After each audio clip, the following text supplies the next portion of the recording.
Hello, hello, un rapide podcast pour faire un focus sur la nouvelle lune du 30 avril. Euh, donc il y a deux cartes. La carte de la nouvelle lune est ici à gauche et la carte de la suite de la nouvelle lune est ici à droite. Pourquoi deux cartes? Eh bien parce que le même jour, Vénus fait la conjonction à Jupiter.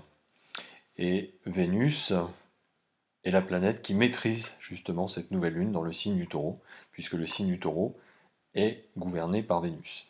Alors cette Vénus taureau, c'est une Vénus de terre, hein, c'est une Vénus de sensualité, des sens incarnés, des sens physiques, hein, des sens que nous ressentons véritablement avec notre corps. Tous les sens qui sont mis en éveil par ce corps sont hyper exaltés, hyper amplifiés. Parce que cette Vénus, vous voyez, fait la conjonction à Jupiter. Jupiter est une planète qui amplifie énormément les phénomènes. En plus, Vénus est exaltée dans le signe des Poissons. Elle quitte la conjonction à Neptune. Donc là, on est dans une Vénus hyper exaltée. Alors j'ai mis une deuxième carte parce que, si vous voulez, on n'a pas le même ascendant. Et je vais expliquer cette dynamique. Dynamique Scorpion au moment de la nouvelle lune et dynamique Sagittaire au moment de la conjonction exacte entre Vénus et Jupiter. Donc une Vénus ici, comme je le répète, hyper amplifiée. Tous les sens, là, les désirs, les attirances, comme les répulsions aussi, vont être mis sous les feux de l'inflation. Hein, il y a une inflation des caractéristiques vénusiennes. Pour les personnes qui reçoivent cette énergie, notamment les fins là, de troisième décan Poisson, les fins de troisième décan Vierge, les fins de troisième décan Sagittaire et fin de troisième décan Gémeaux. Les personnes qui ont des éléments astrologiques dans ces secteurs-là, un ascendant ou un descendant, un fond de ciel, un milieu du ciel également, ça fonctionne, eh bien, vont être impactés, vont être touchés vraiment par cet aspect-là, hein, et par la dynamique de cette nouvelle lune. C'est une Vénus qui a besoin, comme je l'ai dit, de rêver, hein, qui a besoin de se sentir complètement transportée, qui a besoin de se sentir dans un élan enchanteur, porté, bercé par une douce quiétude, une douce mansuétude, une douce rêverie. C'est une Vénus qui sait ce qu'elle veut, là. Hein. C'est une Vénus qui sait ce qu'elle veut parce qu'elle est passée par sa conjonction à Saturne et bien sûr par sa conjonction à Pluton. Donc elle est toujours dans ce cycle croissant à partir du socle plutonien et puis du socle saturnien ensuite. Et puis désormais, depuis peu, là, depuis quelques jours, par rapport au socle neptunien. Voici qu'elle rejoint le socle jupitérien. Donc c'est une Vénus là qui est énormément chargée de toutes ces énergies de ces planètes. Et puis bien sûr, il ne faut pas l'oublier, de son éternel amant, Mars.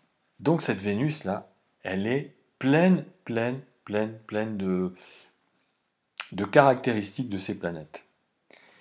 Et surtout de caractéristiques d'authenticité et de vérité. C'est pour ça que je dis que c'est une Vénus qui, malgré son désir de rêve, malgré le fait qu'elle soit portée et mue par un idéal presque hors d'atteinte, presque illimité, hein, on est dans des dimensions d'éternité et d'infini ici, eh bien elle sait ce qu'elle veut et elle est passée par le principe de réalité saturnien et par le principe d'ultime exigence de vérité plutonien.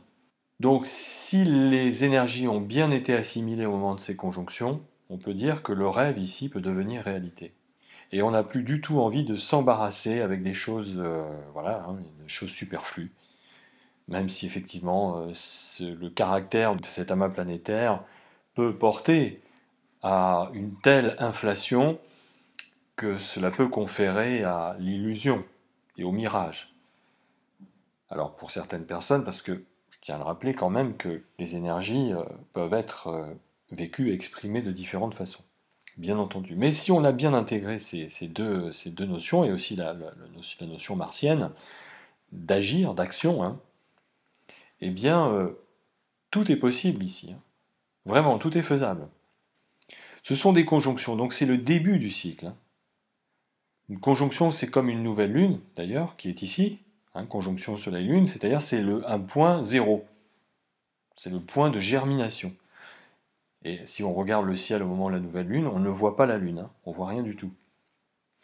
Ça veut dire que on ne voit pas encore les effets du démarrage de ce cycle. Ici, Vénus est encore donc, dans un cycle de gestation par rapport à Pluton, mais elle fait un sextile, donc on commence à voir la forme visible en gestation par rapport à Pluton. Mais par rapport aux conjonctions à Neptune et à Jupiter, bien sûr, on ne voit pas encore. Là, il va falloir attendre le cycle croissant de Vénus par rapport à Neptune et par rapport à Jupiter. Ce que je pourrais dire par rapport à cet aspect de nouvelle lune et aussi à cet aspect de conjonction Vénus-Jupiter, c'est que nous voici partis en route vers de nouvelles terres. On a envie là de s'aventurer vers de nouvelles terres. Cette énergie et les énergies zodiacales se manifestent bien sûr sur différents plans. Hein, sur le plan purement physique, matériel, dans la matière, sur le plan du mental, intellectuel, sur le plan spirituel, bien sûr, sur le plan métaphysique, et bien sûr, puisqu'il s'agit de Vénus, sur le plan sentimental et émotionnel. Bref, une énergie peut avoir des effets de manifestation totalement divers et variés. Ici, on a l'ascendant Scorpion au moment de la nouvelle lune, hein, on est dans un axe Scorpion-Taureau, donc axe de détachement-attachement. C'est-à-dire qu'on se détache, on se défait de certaines choses qui sont devenues inutiles et peut-être même encombrantes. On s'en aperçoit peut-être pas, mais en tout cas, c'est là, pour aller se rattacher à des choses, à des nouvelles valeurs, à la rencontre de nouveaux éléments sur cette nouvelle terre vers laquelle nous nous dirigeons. Donc le scorpion ici, on se défait de bagages encombrants, on fait du vide, on doit alléger notre bagage existentiel si on veut pouvoir s'aventurer et partir sur de nouvelles terres. Confirmé ici par l'ascendant Sagittaire. Et ensuite, une fois défait de ce qui m'encombrait, des bagages encombrants, je peux partir en voyage. Le Sagittaire, lui, c'est j'ai besoin et j'ai envie d'aller voir ailleurs. J'ai besoin de m'aventurer dans de nouveaux territoires, de ressentir, d'expérimenter, de découvrir, d'apprendre de nouvelles choses, de partir à l'aventure vers de nouveaux champs d'expérience, de nouveaux champs de connaissances.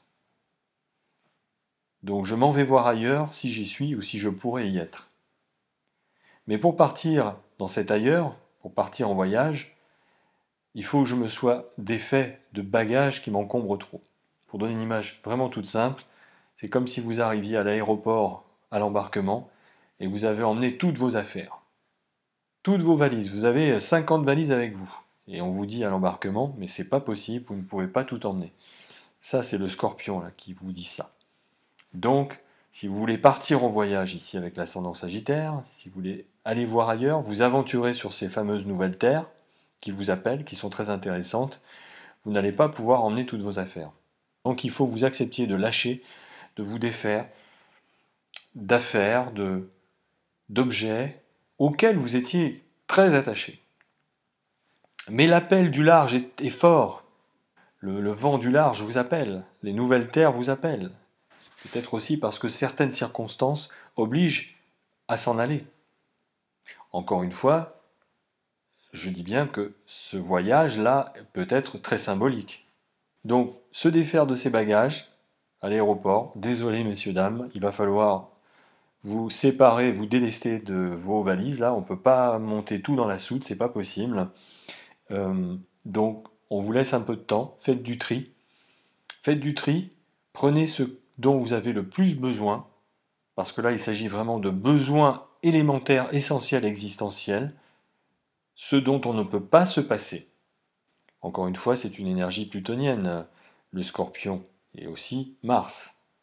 Et c'est seulement une fois délesté de ces bagages encombrants et d'affaires encombrantes, hein, de se défaire de son passé, de se défaire justement de ces affaires qui appartiennent au passé et qui vont du coup empêcher d'aller vers ces nouvelles destinations.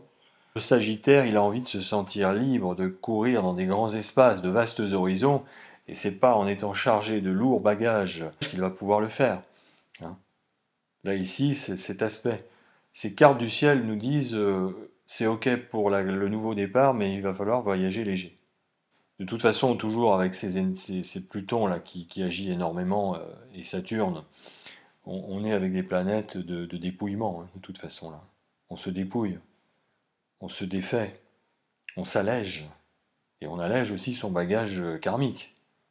Alors l'autre face de la médaille de cet amas planétaire, hein, la face un peu plus, un peu moins globe, eh bien c'est de s'emballer, de s'emporter, de prendre des vessies pour des lanternes. C'est-à-dire de se tromper en fait, hein. D'être trompé par ses propres croyances, d'être trahi par ses propres croyances. Croyances qu'on nous a, je dirais, instillées. On est dans un environnement donné, on reçoit des informations, on capte ces informations ici avec Neptune, ça passe par notre corps, et on pense que ce que nous recevons comme message est la réalité vraie, tandis que c'est plutôt un espèce d'écran de fumée là. Il y a beaucoup d'enchantement, et si le principe de réalité saturnienne et de vérité plutonienne n'ont pas été bien assimilés, alors effectivement, on peut naviguer là en pleine fascination, en pleine sidération, et tellement sidéré, tellement fasciné que, évidemment, c'est enchanteur, hein.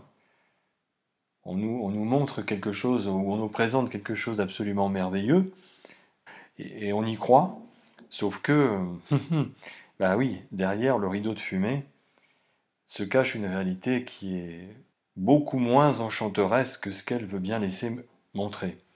Et donc, le désenchantement, la désillusion, peut être à l'aune de la puissance d'enchantement. Et c'est terrible, hein, parce que c'est se retrouver là, le bec dans l'eau, hein, notamment avec ce Mars en poisson, hein, c'est le coup d'épée dans l'eau de Mars dans le poisson, ce coup d'épée dans l'eau qui à la base fait une toute petite onde, mais l'onde continue sa course, sa course, sa course, et au bout de cette onde, c'est plus une petite onde qu'on a, c'est un tsunami géant. Et on est emporté, noyé dans ce tsunami géant, hein. On est complètement submergé par cette vague. Donc voilà, il faut rester quand même assez concret avec Saturne et Pluton. Dans ce cas-là, effectivement, le principe d'enchantement est vécu comme un idéal qu'il est possible d'accomplir et de réaliser, et de s'avancer et de s'aventurer vers cet idéal, comme je viens de le dire, grâce à cette nouvelle lune, grâce à Uranus aussi dans le taureau, s'avancer sur de nouvelles terres, sur de nouvelles bases, sur de nouvelles valeurs nourricières, parce que le taureau est un principe nourricier, hein, c'est le deuxième signe du zodiaque, donc c'est le moment où le bébé tète le sein de la mère, donc on est dans une relation nourricière avec le taureau, donc tout ce qui va nous nourrir, nourrir notre corps, nourrir notre esprit, nourrir l'ensemble de notre personnalité. Donc tout ça c'est très positif si vous voyez, on a la tête dans les étoiles et les pieds bien sur terre. Et surtout les yeux bien ouverts avec Pluton, hein.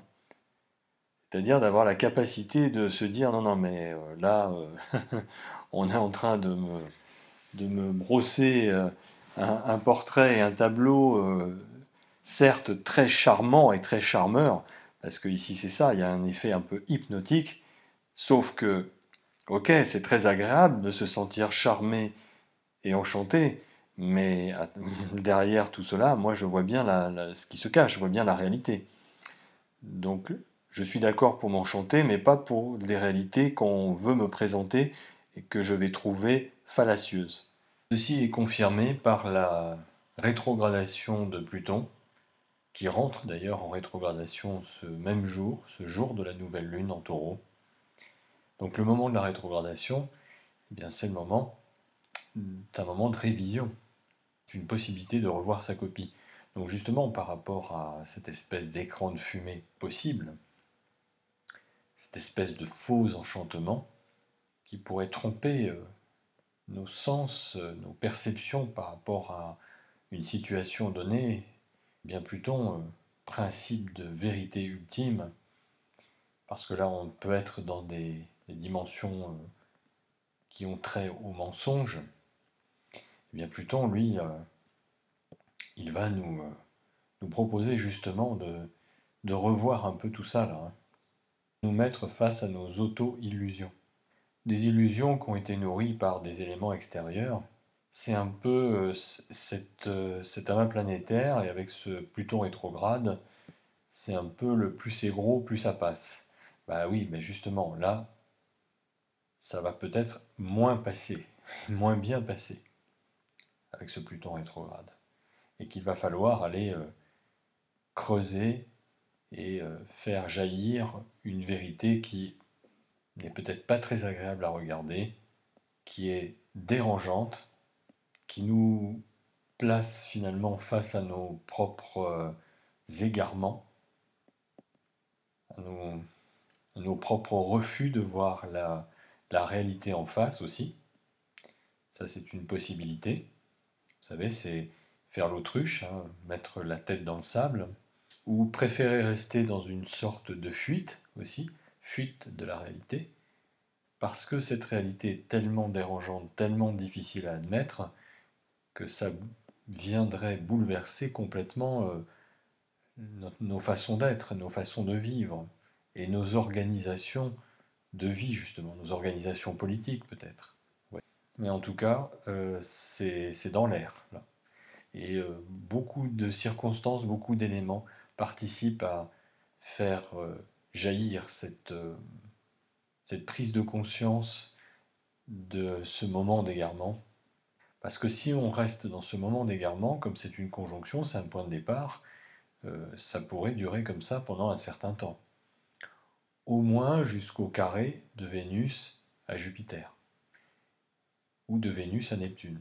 Le carré, lui, il pourrait provoquer quelque chose, une rupture justement dans ce chapiteau des illusions. Maintenant, chacun et chacune réagit comme il peut et comme il doit par rapport à ces énergies planétaires. Et chacun, bien sûr, est libre de croire ou de ne pas croire dans ce qu'il voit ou dans ce qu'il ne voit pas. Et dans ce qu'il sent surtout, parce que c'est une Vénus de sensation ici. Alors la nouveauté de l'analyse de cette nouvelle lune, c'est que je vais parler aussi du premier quartier de lune. Parce que c'est important ça.